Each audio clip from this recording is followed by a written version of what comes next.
नाज़रीन, क्या हाल चाल हैं आपके। उम्मीद है सब खैरियत से ही होंगे। आज की ये वीडियो आपको osteoarthritis of the knee joint यानी घुटनों के दर्द के बारे में पता चलेगा। ये पहली वीडियो है ऑस्टियोआर्थराइटिस के हवाले से। Osteoarthritis of the knee joint दरअसल घुटनों का दर्द या घुटनों का कमज़ोर होना या घुटनों में मुस्तकिल दर्द रहना, इसके बारे में है।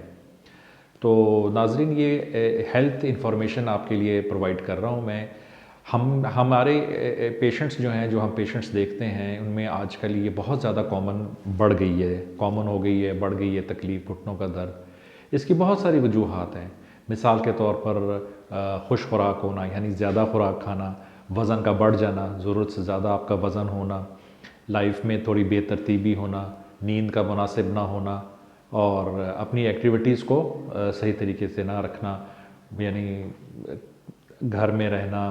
बाज़ लोग घर में रहते हैं, मुस्तकिल काम नहीं करते, एक्टिविटी ज़्यादा नहीं होती, या ऑफ़िस में लोग जो ऑफ़िस बेयरर्स होते हैं, ऑफ़िस में ज़्यादा उनकी सिटिंग ज़्यादा होती, ज़्यादा देर बैठते हैं। ये चंद एक वजूहात हैं। ख़ुराक में मिसाल के तौर पर मुरगन ग़ज़ाएँ ज़्यादा खाना, दिन में 3 दफ़ा खाना खाना, जैसा पेप्सी, 7 अप, फिज़ी ड्रिंक सारे पीना, ये सारी चीज़ें जो हैं ये हमारा वज़न बढ़ाती हैं। और वज़न का बढ़ना या ख़ुराक की अच्छी क्वालिटी का ना होना, ये हमारे जोड़ों पे असरअंदाज हो रहा है। साफ़ पानी का ना मिलना, अच्छी क्वालिटी का घी और तेल इस्तेमाल ना करना, ये सारी चीज़ें हमारे जिस्म को कमज़ोर कर रही हैं। तो नाज़रीन, जितने भी हमारे दोस्त अहबाब हैं जो यहाँ रहते हैं पाकिस्तान में, उनको ये चीज़ समझनी है कि हमें अपना वज़न नहीं बढ़ने देना। किसी भी सूरत हमारा वज़न नहीं बढ़ना चाहिए। और जो हम खुराक खाएँ उसका हमें पता हो कि हम कितनी खुराक खा रहे हैं, कैलोरीज़ हमारे जिस्म में कितनी जा रही हैं। बाज़ हमारे पेशेंट्स हैं, उनको चावल रास आते हैं, बाज़ों को गंदम रास आती है, बाज़ पेशेंट्स हैं उनको ये दोनों चीज़ें रास नहीं आती हैं। नशास्ता है, कार्बोहाइड्रेट्स का ज़्यादा इस्तेमाल, बेकरी आइटम्स का ज़्यादा इस्तेमाल, मीठे का ज़्यादा इस्तेमाल, ये जिस्म के अंदर जाके चर्बी बनाता है और जोड़ों में भी जमा हो जाता है। इसी तरीके से इन्हीं चीज़ों में जो केमिकल्स हैं, जो आजकल धातें हैं, केमिकल धातें वगैरह जो केमिकल्स यूज़ होते हैं फर्टिलाइज़र्स में और इन सारी चीज़ों में, ये सारी चीज़ें हमारी बॉडी में एक्यूमुलेट हो जाती हैं, जमा हो जाती हैं, जिसकी वजह से हमारी बॉडी आहिस्ता आहिस्ता आहिस्ता उसमें क़ुव्वत नहीं रहती कि वो उस चीज़ों को साफ़ कर सके और हमारे जिस्म में ये दर्दें निकलनी शुरू हो जाती हैं। इनका बर वक़्त तशख़ीस करना, इनका डायग्नोज़ करना और इसको अकॉर्डिंगली इसको मैनेज करना सबसे ज़्यादा ज़रूरी है। पहले जैसे मैंने बताया आपको, अच्छी खुराक का इस्तेमाल करना, मुनासिब खुराक का इस्तेमाल करो, ना अपनी एक्टिविटी को बराबर रखना, ना कम ना ज़्यादा।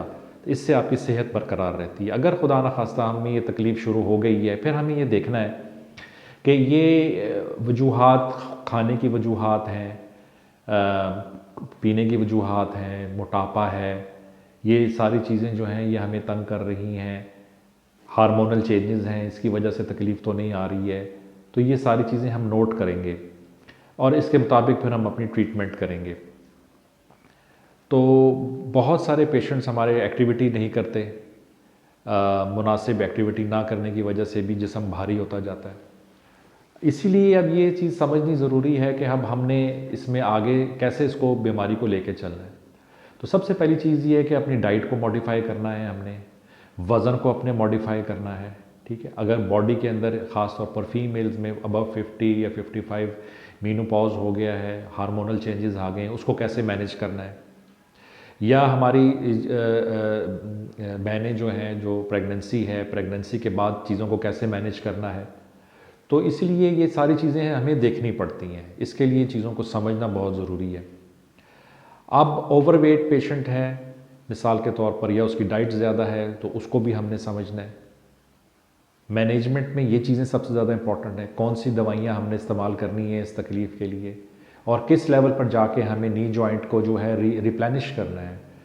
अब बहुत सारी अच्छी दवाइयाँ आ गई जिसमें हम बहुत ज़्यादा गोलियाँ, दर्द की गोलियाँ खाने के बजाय हम नी जॉइंट में डायरेक्ट इंजेक्शंस लगा देते हैं। उससे हमें ये फ़ायदा होता है कि डायरेक्ट वो लुब्रिकेशन जॉइंट के अंदर हो जाती है, जिससे जॉइंट काफ़ी तरोताज़ा हो जाता है और डैमेज होने से रुक जाता है। बहुत सारे लोगों को इससे फ़ायदा हुआ है। और दवाइयाँ मुस्तकिल खाते रहेंगे, दवाइयों के साइड इफ़ेक्ट्स हैं। एक दवाई खाएं, उसके साइड इफ़ेक्ट के लिए दूसरी दवाई खाएं, अल्टीमेटली गुर्दों पे इफ़ेक्ट पड़ता है, जिगर पे इफ़ेक्ट पड़ता है, मैदे पे इफ़ेक्ट पड़ता है, अल्सर्स डेवलप हो जाते हैं। तो ये सेकंड लाइन ऑफ ट्रीटमेंट है। जो हम अपने पेशेंट्स में करते हैं। इसके बाद एक्सरसाइज है, घुटनों के एक्सरसाइजेस, ताकि घुटनों के इर्द गिर्द जितने पट्टे हैं वो मजबूत हों और वो लोड उसका शेयर करें, घुटने का लोड शेयर करें।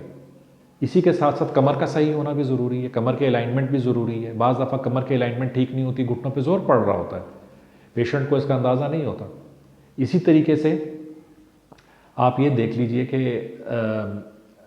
जो एक्टिविटी है उसको मॉडिफाई करना है। घुटनों का मसाज, घुटनों की गर्दिश, खून की गर्दिश इर्द गिर्द उसको बेहतर करता है।